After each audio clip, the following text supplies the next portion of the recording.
Okay, direct, bago ka bumati, tayo ka muna sa gilid nitong XX lovers natin. Para picturean ka lang nila for their postings. Sige na, direct. Maraming salamat sa mga nagpunta po dito. Thank you so much for bringing the Christmas rush hour traffic.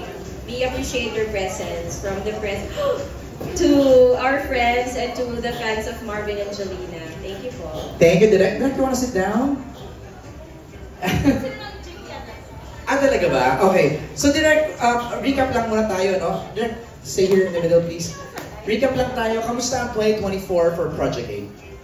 Super happy kasi we started the year with a high from the missing, which was the entry of the Philippines we were just talking about it! International Features Oscar. So, it turned the highest ever place for any Filipino entry based on predictions. Okay. So, and then we had the finale of Dragon Season 2, which we produced with Cornerstone Studios na partner din namin ngayon sa XX Lovers.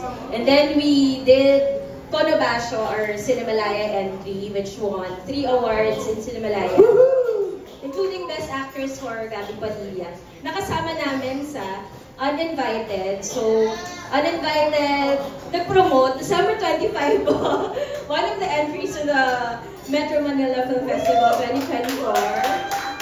We co-produced it with The Mentor and also distributed by Warner Brothers. Hindi ka busy.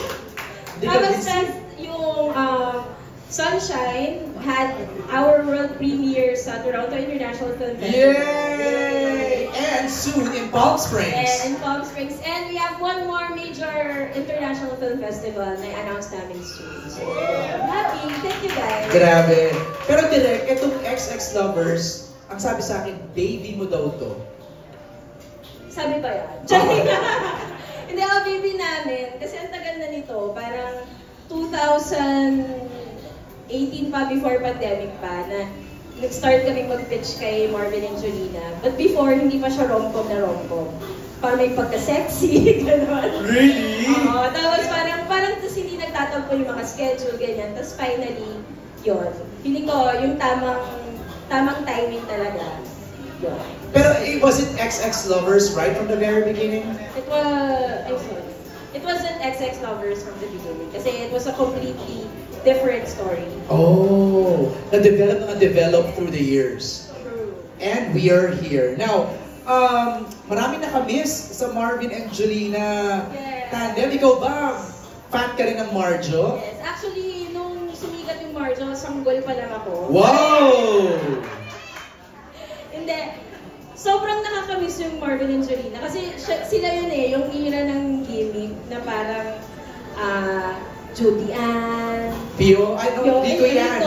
Maylene, Bojo. Yes. Pero yan din yung era ng mga love teams, quote-unquote, pero hindi pa, wala pang name yung mga love team nila. Hindi parang ngayon na may pangalan. So parang rom-com, iba yung rom-com dati. Yung classic rom-com na equal parts romance and comedy.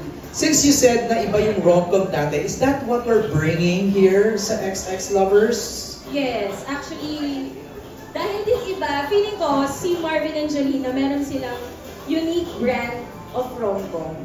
Parang yung comedy nila, even before yung Loves Kita Okay Ka Lang, Hey Babe, kahit yung nila sa gimmick, sila yung physical comedy. Tapos parang dahil nga best friends yung dating sa kanila, yung pagkakantsawa nila sa isa't isa, very relatable. So, tapos tingin namin, dahil rom-com fans talaga kami, ni JP and ni Danny Reid sa Project 8, parang na-miss namin yung ganong rom-com, na manonood tayo ng sine, para kiligin at tumawa. Merong konting drama, pero yung lightness ng rom-com of the 90s, yun yung gusto namin mabalik sa XX Lovers. Kanina nagkukwentuhan na kami sa table na to about XX Lovers. Tapos na ba kayo mag-shoot? We have one more shooting day. One more shooting day. And parang may nakita akong mga shoot nyo abroad? Yes, nag-shoot kami sa Malta. Wow! Why Malta? Pero mamaya, sige. Maraming mga tanong, I'm sure our friends will ask you direct. Isa na lang, bakit si JP habak ang napili mong maging direktor ng XX Lovers? Si JP kasi hindi available si Irene. Grabe. Hindi available si James Cameron. Si JP kasi, parang yung mga ginawa niya mga pelikula dati, mga romance films. Tapos nung nagka-work kami, kasi work lang kami, hindi man talaga kami friends in real life. Sama yung kwentang podcast. Funny kasi talaga si JP. Tapos parang sinabi ko sa kanya, parang, bakit hindi bakit hindi, may pakichika siya.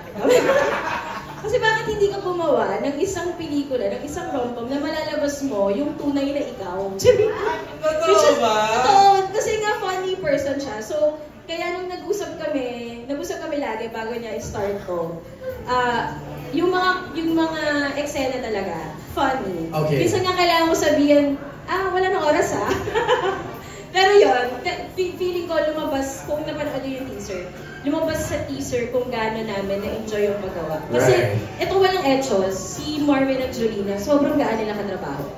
As in, parang, syempre hindi naman yan nakikita ng mga tao, pero it's important for us na filmmakers na enjoy katrabaho yung nasa loob, yung mga artista. Lumalabas siya, yung energy nila, napupunta sa amin, napupunta siya habang ginagawa yung pelikula at lumalabas siya pag napanood yung teaser. Nakikita sa output Direk. Alright. Direk, huwag ka mamaya, kailangan pa namin to answer a few more questions.